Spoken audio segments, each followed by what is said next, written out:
বেশিরভাগ মানুষের কাছে বরফ মানে কোমল পানীয়তে যা থাকে।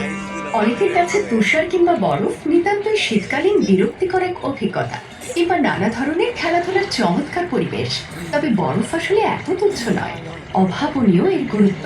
এই মহাবিশ্বে মহাকাল মাঝে আমাদের গ্রহ কিংবা নিজেদের অস্তিত্বের পেছনে বরফের ভূমিকা অপরিসীম, যা আমরা কেবল বুঝতে শুরু করেছি। প্রকৃতির দারুণ সব মুগ্ধকর দৃশ্য বরফে তৈরি। এই যে যেমন এই অসম্ভব সুন্দর ধূমকেতুটি দেখা গিয়েছিল 2007-এ। আর শনির বলয়ের দিকে যদি তাকান, দেখবেন পানি জমে বরফ হয়ে গেছে, গড়ে তুলেছে মুগ্ধকর নান্দনিক বলয়। বহু বহু দূরের অনেক গ্রহ বরফ ঢাকা, অনেক গ্রহ আবার পুরোটাই এই বিচিত্র সুন্দর বরফেই তৈরি। সৌরজগতের অনেকটা জুড়ে যেমন পাওয়া যায় বরফের দেখা, তেমনি এর সীমা পেরিয়ে গেলেও পাওয়া যাবে বরফের খোঁজ। কাছের ও দূরের এসব বরফ বিশ্ব নিয়ে গবেষণা করলে আমাদের নিজেদের গ্রহটিকে আরো ভালোভাবে বোঝা যায়, কারণ আমরা যতটা ভাবি আমাদের প্রিয় এই গ্রহটি তার চেয়েও বেশি বরফ নির্ভর।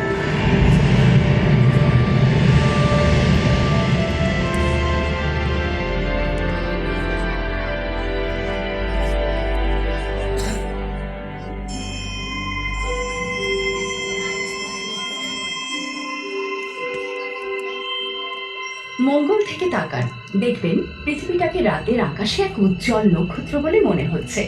ছোট্ট কোনো দূরবীন দিয়ে তাকালে সবুজ পৃথিবীর বুকে স্পষ্ট দেখতে পাবেন নীল সমুদ্র, দেখতে পাবেন নিয়ত পরিবর্তনশীল মেরু বরফ।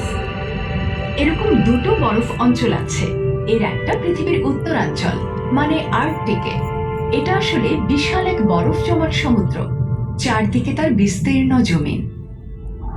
সাবমেরিন বা ডুবোজাহাজ সহজেই ঘুরে বেড়াতে পারে এর নিচ দিয়ে। সাম্প্রতিক গবেষণা বলছে বরফের এই অংশটি ধীরে ধীরে আরো পাতলা হয়ে যাচ্ছে, চুপসে যাচ্ছে আরো।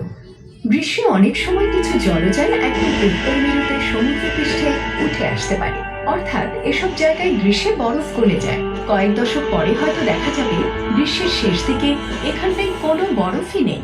হ্যাঁ, এটা অসম্ভব নয়। জলবায়ুগত বিপুল পরিবর্তন ঘটছে পৃথিবী জুড়ে।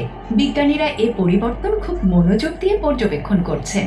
আর পৃথিবীর অন্য পাশে দক্ষিণ মেরুতে রয়েছে অ্যান্টার্কটিক অঞ্চল, বিশাল এক বরফপাতে মোড়া এই এলাকা। অ্যান্টার্কটিকা নামে এ অঞ্চলের আস্ত এক মহাদেশ, সবটা বরফে ঢাকা, চারপাশে তার সমুদ্রের নীল জল।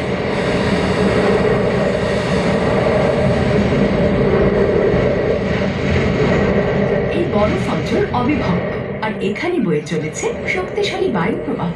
সব মিলে এটি বিশ্বের অন্যতম ভয়ঙ্কর এক সমুদ্রপথ। এই মহাদেশটির ধার বেয়ে রয়েছে বিশাল সব বরফের নদ, হিমবাহ, বইছে সমুদ্র পানি।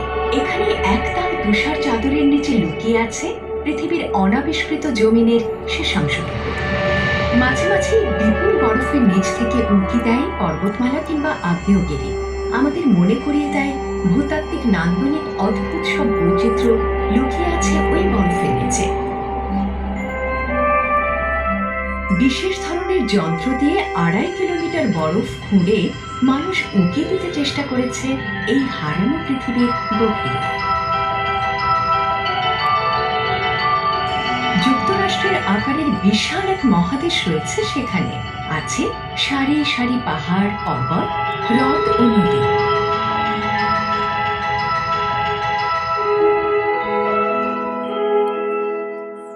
লাখো বছর আগে এটা ছিল গ্রীষ্মমণ্ডলীয় অঞ্চল, মানে উষ্ণ অঞ্চল। কিন্তু ভূত্বকের নিয়ত নড়াচড়া এ অঞ্চলটিকে বর্তমানের শৈত্যাঞ্চলে নিয়ে এসেছে। বাতাসের বয়ে যাওয়ার ধরন ও পর্বতমালার কারণে কিছু অঞ্চলে বরফ জমতে বাধা পড়েছে। তাই এখানে রয়েছে ড্রাই ভ্যালি নামে বরফহীন শুষ্ক অঞ্চল। এই আদিম বরফহীন অংশে পা রাখতে পারি আমরা, চাইলে উপভোগ করতে পারি আধুনিক বরফ যুগের নানা দিক। আমরা জানি শীতল বরফ চাদর কেবল পৃথিবীতে দেখা যায় না। যেমন এই ছবিটা দেখে মনে হয় অ্যান্টার্কটিকা, আসলে কিন্তু মঙ্গল গ্রহ। শীতল শুষ্ক এক মঙ্গোলীয় মরুভূমি এটি। লাখো কোটি বছর ধরে এই অঞ্চল বন্দি বরফ যুগের করাল থাবায়। আর গ্রহটির মেরু অঞ্চলে রয়েছে জমাট পানি ও কার্বন ডাইঅক্সাইডের বরফ। বরফের অনেকগুলো স্তর দেখে বোঝা যায় কালের প্রবাহে বরফ স্তরের নিয়মিত বদলে যাওয়ার ধরন। 2008 সালের কথা। ফিনিক্স নভোযান সফলভাবে নামে মঙ্গলের আর্কটিক অঞ্চলে। বিজ্ঞানীদের আশা, এ নভোযানের উপাত্ত থেকে জানা যাবে মঙ্গলে কখনো আদিপ্রাণ ছিল কিনা, হয়তো অন্য কোথাও, অন্য কোনো গ্রহে আজও বরফের মাঝে রয়েছে অন্য কোনো ধরনের জীবন। এই যেমন এটা একটা ধূমকেতু, ধুলো ধূসরিত এক বরফ গোলক, প্রায় 1160 কিলোমিটার বিস্তৃত। সূর্যের যত কাছে এগোচ্ছে বাষ্পীভূত হচ্ছে এর বরফ। পেছনের মহাশূন্যে ছড়িয়ে পড়ছে সেই বাষ্পীভূত বরফের লম্বা লেজ।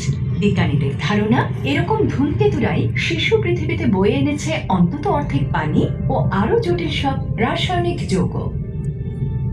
এসব ধূমকেতু আসে মঙ্গলেরও আরো অনেকটা পেছন থেকে। এখানে সৌরজগতের শীতল বহিস্থ অঞ্চলে আমরা দেখা পাই বিচিত্র সব বরফ জগতের। যেমন এই ইউরোপা, বৃহস্পতির গ্রহাকৃতির এক চাঁদ। এদের তুষারাবৃত পৃষ্ঠে আছে বরফের গলে যাওয়া, জমাট বাঁধা, এমনকি ভেসে বেড়ানোর স্পষ্ট চিহ্ন। এই জমাট বরফ পৃষ্ঠের নিচে হয়তো রয়েছে তরল পানির সমুদ্র। ভবিষ্যতের কোনো নভোযান হয়তো এই সমুদ্রের গভীরতা পরিমাপের চেষ্টা করবে।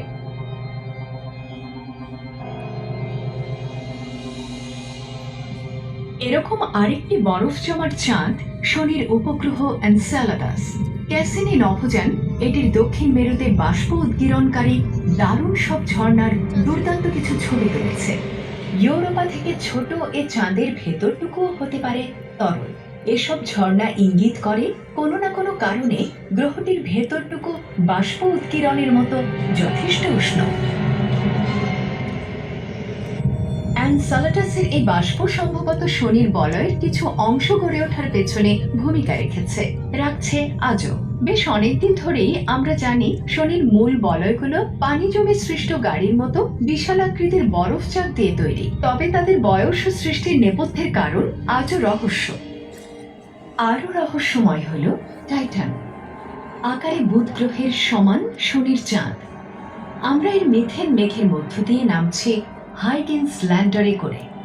পৃথিবীর আদিকালের মতো এর বর্তমান দশা, তবে হিম শীতল। পৃথিবীর ভেতরের অনেকাংশ পাথরে, টাইটানে সেই পাথরের জায়গা নিয়েছে বরফ। পুরো উপগ্রহটি জুড়ে আছে তুষার পর্বত, বরফের আগ্নেয়গিরি এবং মিথেনের তুষারপাত। অনেকটা অঞ্চল জুড়ে আছে প্রাকৃতিক গ্যাসের হ্রদ। এই রাসায়নিক তরল সম্ভবত ভবিষ্যতের অনুসন্ধিৎসুদের জন্য বুকের মাঝে লুকিয়ে রেখেছে দারুণ সব আবিষ্কার। আরেক চন্দ্রদানু ট্রাইটন, নেপচুনের চাঁদ। এটির বরফ পৃষ্ঠে ঝর্ণা দেখা যায়, ছিটকে বেরোনো পানি উঠে যায় 9 কিলোমিটার পর্যন্ত।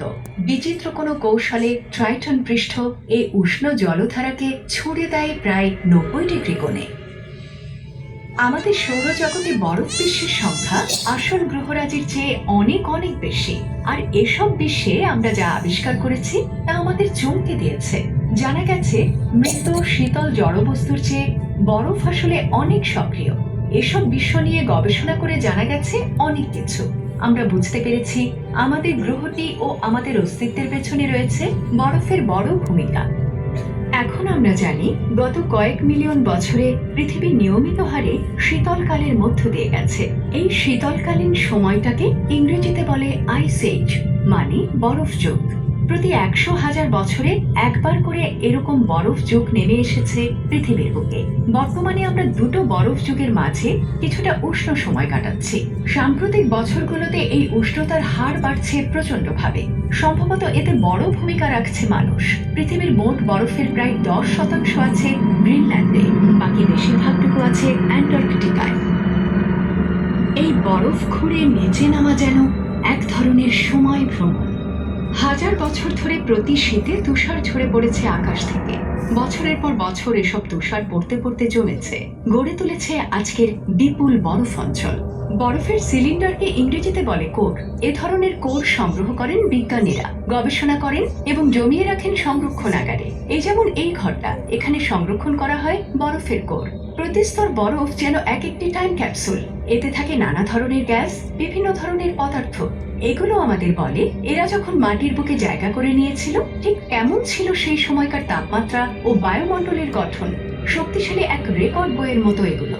এসব বইয়ের পাতায় পাতায় বরফের শ্বেতশুভ্র কালিতে লেখা আছে শত সহস্র বছরের অজানা ইতিহাস। অ্যান্টার্কটিক আইস কোরের কথা যদি বলি, এরা রেকর্ড জমিয়ে রাখে বিশাল আকৃতির এক বারকোডের মতো। প্রায় 4 লাখ বছরের ইতিহাস জমা আছে এরকম এক একটি কোরের মাঝে। এই সময়কালের তাপমাত্রা কেমন ছিল সেটা জানতে পারি আমরা, পড়তে পারি কার্বন ডাই অক্সাইডের পরিমাণ এই বিস্তীর্ণ সময়কালে কেমন ছিল, কিভাবে বদলে গেছে দিনে দিনে। মাটির স্তর থেকে পাওয়া সমুদ্রপৃষ্ঠের নানা তথ্যের সঙ্গে এসব তথ্য তুলনা করে দেখা যায়। বরফ যুগ আসে যায় কালে কালে, সেই সঙ্গে বদলে যায় এসব তথ্য। তবে এটুকু স্পষ্ট বোঝা যায় শিল্প বিপ্লবের সময় থেকে কার্বন ডাই অক্সাইডের পরিমাণ বাড়তে শুরু করেছে প্রবলভাবে, বাড়ছে আজও। একই সঙ্গে বিজ্ঞানীরা রেকর্ড করেছেন এর পাশাপাশি পাল্লা দিয়ে গলেছে গ্রিনল্যান্ড ও আর্কটিক সমুদ্রের বরফ। প্রমাণ আছে স্পষ্ট। ফি বছর ঋতু পরিবর্তনের কারণে আমরা দেখতে পাই কি হারে বাড়ে কমে মেরু বরফের পরিমাণ। উপাত্ত প্রমাণ থেকে দেখা যাচ্ছে স্পষ্ট মেরু বরফ পাতলা হয়ে যাচ্ছে দিনে দিনে। প্রতি বছর গ্রীষ্মের দৈর্ঘ্য বাড়ছে আর পাল্লা দিয়ে কমছে বরফের পরিমাণ। এটা দেখুন, ইলুলিসাক নামে পশ্চিম গ্রিনল্যান্ডের এই গ্লেসিয়ারটা প্রকৃতির অন্যতম গুরুত্বপূর্ণ বুলডোজারগুলোর একটি। মানুষের ইতিহাসে বরফের মতো আর কিছু পৃথিবীর আকৃতি গড়ে দেয় এতটা ভূমিকা রাখেনি পুরো গ্রহটির জলবায়ুর চালিকা শক্তি হিসেবে। এখানে বিশাল এক গ্লেসিয়ারের নিচে আমরা দেখছি বরফ, এর সবচেয়ে শক্তিশালী। দেখছি জন্ম নিচ্ছে একটি আইস।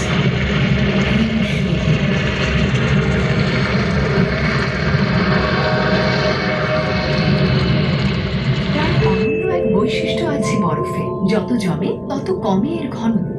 আর বরফ তাপ প্রতিফলিত করে বায়ুমণ্ডলের প্রতি, পাশাপাশি সামান্য তাপমাত্রাকে এটি বাড়িয়ে দিতে পারে অনেকটা। ফলে এই তাপমাত্রা প্রভাবিত করতে পারে আমাদের পুরো গ্রহটিকে। এটা বরফকে পরিণত করেছে আমাদের জলবায়ুগত তাপমাত্রা পরিবর্তনের প্রধান নিবর্ধক বা অ্যাম্প্লিফায়ার।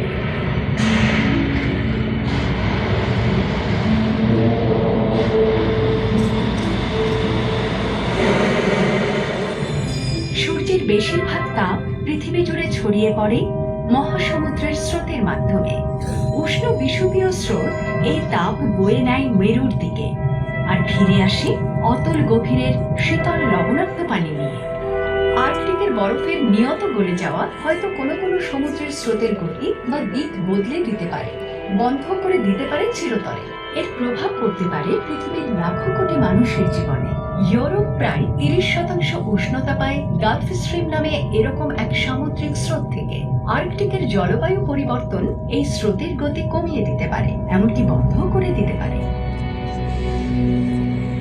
ইলুলিসাক গ্লেসিয়ার নিয়ে গবেষণায় দেখা গেছে এটি দ্রুত বদলে যাচ্ছে। একই রকম পরিবর্তন দেখা যাচ্ছে বিশ্বজুড়ে আরো অনেক জায়গায়। এই হিমবাহটির আশেপাশের জীবনযাত্রায় এসেছে নিদারুণ পরিবর্তন। গত দশকে উপকূল অঞ্চলে শীতকালীন বরফ কমে গেছে অনেকটা, ফলে বদলে গেছে ভ্রমণের ধরন। কুকুর টানা স্লেজ গাড়ির জায়গা দখল করে নিয়েছে নৌকা। ছোট এই চিহ্ন ইঙ্গিত করছে বড়সড় পরিবর্তনে। শুধু প্রকৃতি নয়, দেখা যেতে পারে রাজনৈতিক ও অর্থনৈতিক পরিবর্তনও। এর প্রভাব পড়তে পারে পৃথিবীর বেশিরভাগ অঞ্চলে। পৃথিবীর নিজ কক্ষপথে ঘুরে চলার সময় প্রতিবার অতি সামান্য পর্যায়বৃত্তিক পরিবর্তন হয়। এই সামান্য পরিবর্তন 1 লাখ বছরের পরিক্রমায় ভয়ঙ্কর রূপ নেয়। প্রচন্ড শীত নেমে আসে পৃথিবীর বুকে। হ্যাঁ, এরই নাম আইস এজ, মানে বরফ যুগ। প্রায় 20,000 বছর আগে শেষ বরফ যুগে উত্তর আমেরিকা ও ইউরোপের উত্তরাংশের বিশাল এলাকা ঢাকা ছিল বরফের চাদরে। আজ যেখানে নিউ ইয়র্ক শহর, একসময় সেখানে ছিল বরফের 1 কিলোমিটার পুরু স্তর। সে বরফ যুগে ব্রিটিশ দ্বীপপুঞ্জের 2/3 ছিল পুরো বরফে ঢাকা।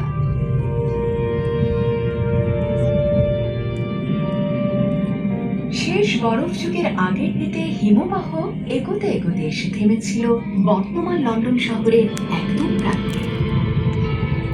এমনকি সাম্প্রতিক বরফ যুগে এত এত পানি আটকে ছিল বরফের বুকে যে সমুদ্রপৃষ্ঠ আজকের তুলনায় ছিল অনেকটা নিচু। ইংল্যান্ড যুক্ত ছিল ইউরোপের সঙ্গে। বরফ যখন গলতে শুরু করলো, বেড়ে গেল সমুদ্রের উচ্চতা। আর এর ফলে মাত্র 10,000 বছর আগে জন্ম হয় ব্রিটিশ দ্বীপগুলোর। উত্তরে শীতে উত্তর মেরু হেলে থাকে সূর্যের বিপরীতে। ফলে কমে যায় সূর্যের তীব্রতা। জলস্থলের উষ্ণতাও তাই কমে যায় এ সময়। উত্তর মেরুতে তখন আর সূর্য ওঠে না। ফি বছর এই অঞ্চলের 6 মাস কাটে সূর্যহীন, নিকষ আঁধারে।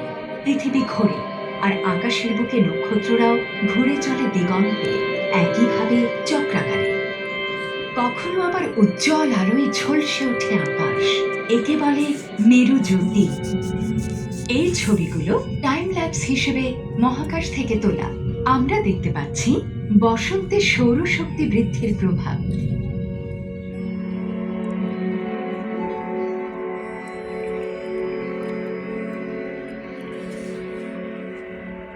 তুষার ও বরফ গলে গেছে, নতুন সবুজের চাদরে ছেয়ে গেছে চারপাশ।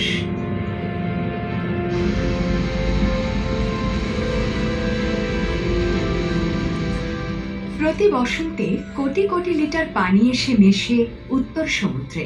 জলবায়ুর প্রচণ্ড পরিবর্তনে যদি বদলে যায় এসব চক্র, যাদের জীবিকা নির্ভরশীল এই সমুদ্র ও ভূমির ওপর, কি হবে তাদের? উত্তরে গ্রীষ্মে আবার উত্তর মেরু হেলে পড়ে সূর্যের দিকে, ফলে সৌরশক্তি সরাসরি ছড়িয়ে পড়ে, প্রতিফলিত হয়ে উষ্ণ করে তোলে চারপাশের সব। মেরুর কাছে এর মানে হলো কখনো সূর্যাস্ত হয় না। চক্রাকারে ঘুরপাক খায় মেরুর আকাশে পৃথিবীর ঘূর্ণনের সঙ্গে সঙ্গে।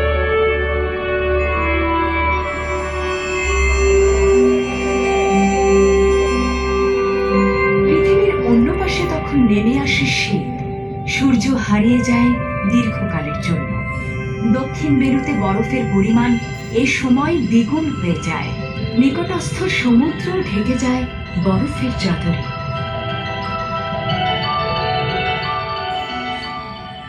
এভাবে ঘুরে চলে অন্তহীন ঋতুচক্র। অ্যান্টার্কটিক বরফ অঞ্চল বুকের মাঝে জমিয়ে রেখেছে পৃথিবীর 2/3 বিশুদ্ধ পানি। আর আমরা, পৃথিবী ও আমাদের জীবনে এর গুরুত্ব কেবল বুঝতে শুরু করেছি। এমনিতে মহাদেশীয় ভূমির উপরে অল্প কিছু উদ্ভিদ ও প্রাণী বাঁচতে পারে, তবে অ্যান্টার্কটিকা মহাদেশের চারপাশের সমুদ্র পৃথিবীর অন্যতম বড় জীবনের আধার।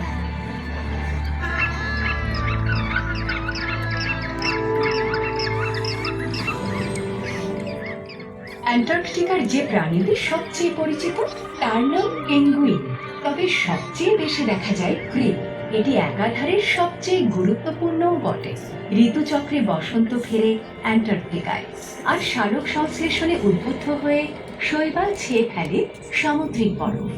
গ্রীষ্মের তাপদাহ যখন এ বরফ গলিয়ে ফেলে, তখন বরফের গায়ে জমা শৈবাল ছড়িয়ে পড়ে সমুদ্রের জলে। ক্ষুদে ক্রিলেরা এই শৈবাল খায়। এভাবেই চমৎকার এই প্রাণীগুলো টিকিয়ে রাখে অ্যান্টার্কটিকার খাদ্য শৃঙ্খলা। খোলসযুক্ত ক্ষুদে এসব প্রাণীর দৈর্ঘ্য মাত্র কয়েক সেন্টিমিটার। বৈচিত্র্যময় সিল, তিমি, পাখি ও পেঙ্গুইনের দল এদের খেয়ে বাঁচে। গবেষণায় দেখা যাচ্ছে সাম্প্রতিককালে ক্রিলের সংখ্যা কমে যাচ্ছে আশঙ্কাজনক হারে। ধীরে ধীরে বাড়ছে অ্যান্টার্কটিকার তাপমাত্রা, কমছে বরফ। সম্ভবত এগুলোই এর জন্য দায়ী।